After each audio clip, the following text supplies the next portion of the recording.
Horizon Call of the Mountain knows what its job is: to ride the popularity of Horizon Forbidden West and spearhead Sony's new foray into virtual reality gaming, the PlayStation VR 2. It really goes for it by placing less of a focus on the expansive story of Forbidden West and much more on spectacle, often wowing with the sights it places in front of you. On that level, it's a remarkable technical showcase that lets you have a good deal of excitement when taking the handbrake off and handing you control of its exhilarating combat. It's therefore a slight shame that it often operates at a much more relaxed pace, which does allow for you to frequently take in the beauty of its world, but prevents itself from thrilling consistently from start to finish. When it does all click though and those heights are hit, a very fun time is there to be had. We haven't come this far to get struck by lightning.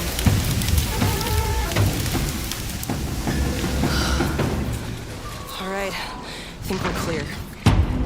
Similarly to how a Disneyland ride borrows from whichever film it's based on, Call of the Mountain takes the Horizon experience and condenses it into something much more bite-sized while trying to keep that same flavour. This is exemplified best by the Pirates of the Caribbean-like opening, in which your peaceful river cruise is rudely interrupted by the likes of a soaring Stormbird and a towering tall-neck Dinobot. The first time you see the scale of some of these creatures really is a sight to behold, not only from the shift to true first-person perspective emphasising their true size, but with their presence felt further thanks to the haptic feedback felt in both each controller and the headset itself, as you quite literally feel the ground shake with every step as these massive machines pass by. It's a real showcase for the PSVR 2 right off the bat, with huge spectacle blending with small detail, right down to the delicate ripples your fingers make in the water and the rude splashes made by the feet of these giant machines. Blockbuster opening aside, over the course of its roughly 6-hour campaign, Call of the Mountain takes the essence of Horizon's gameplay and boils it down into a much more manageable set of tools that works in VR. Rocky landscapes to explore, hostile machines to take down, puzzles to solve,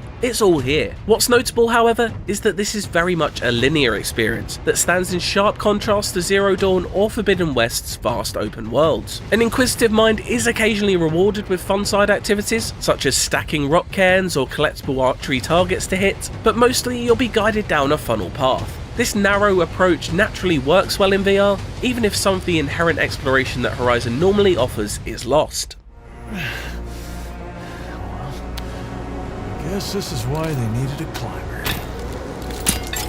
Now is the time to say that if you suffer from any level of vertigo, this may not be the game for you. I'm not too terrible with real heights, but here I did start to feel a little queasy when looking down at some of the ludicrous distances I could fall from.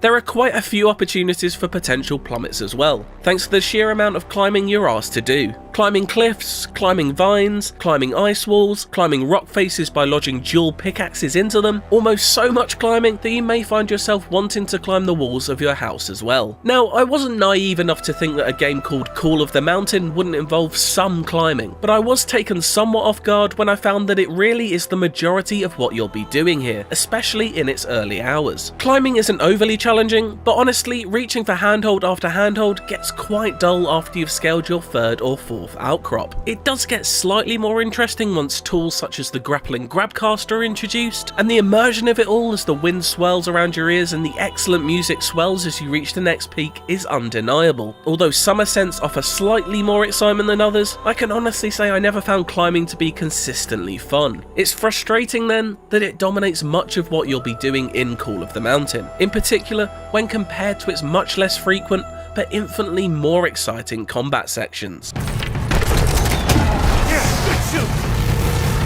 Largely taking place in mini arenas, these gladiatorial battles against all manner of unfriendly machines are often the highlight of each mission. Armed with the signature Horizon weapon of a bow and arrow, you'll quickly find yourself aiming for enemy weak points using the PSVR 2's impressive eyeball tracking tech, and then quick dodging out of the way of flying melee attacks before ducking and weaving your head out of the way of projectiles. It's a set of combat options that gradually builds over time as well, as new ammo types are introduced and your arsenal expanded. As stronger foes present themselves, naturally more firepower is needed, and with it, the levels of excitement to find increase. A thrilling fight against the colossal Thunderjaw being a particular highlight. Preparing yourself for encounters becomes increasingly more important as you build all sorts of elemental arrows in a pleasing crafting system that lets you manually attach arrowheads, explosives and flights, thus further creating a tangible connection to the world. More gratifying than crafting arrows though is of course firing them, and in this regard, Call of the Mountain has really nailed it. There's a real pleasing ping to the way each arrow flies off of the bowstring, and haptic feedback tickles your palm. And then an even greater thrill as it slams into whatever is unfortunate enough to be in its way and sets them aflame thanks to explosive blaze. Unlike the climbing, it just never gets old to watch sparks fly and machine parts fall off as the fundamentally brilliant Horizon combat successfully makes its way into the virtual reality space.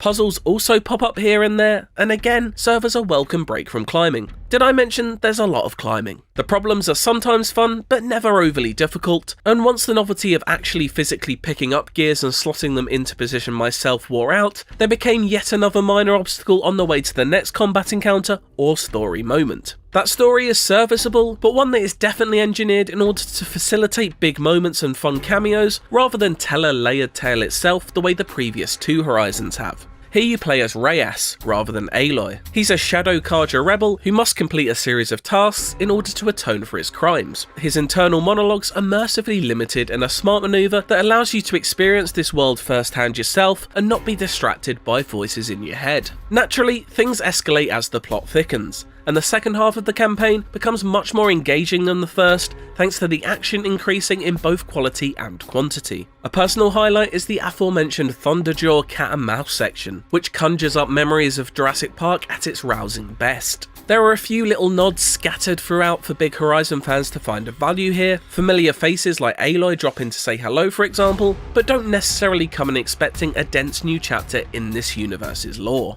Outside the main story, you're free to explore your small home base, take a closer look at artifacts collected on your expeditions, and chat with friends made along the way. It's also home to the pleasant Safari mode, a largely tranquil alternative version of the opening boat cruise, which shows off a selection of the Horizon beastry in its natural habitat. It's short, sweet, and a reflection of the Disneyland-like nature of Call of the Mountain as a whole. An impressive technical showcase for PSVR 2, which uses the inherent wonders of the Horizon world to sprinkle thrills into its sometimes lazy river ride. Horizon Call of the Mountain's exciting highs elevate it just enough above its often monotonous climbing mechanics to create a fun first blockbuster scale entry into the PSVR 2 library. Through intuitive design, awesome spectacle, and gripping combat, Horizon's first step into virtual reality is one packed with exciting encounters that its slower stretches may sometimes detract from, but never threaten to derail completely. It's an enjoyable, if not essential, chapter of the Horizon story. For more, check out my full written review on IGN.com, or our review of the PSVR 2 console itself.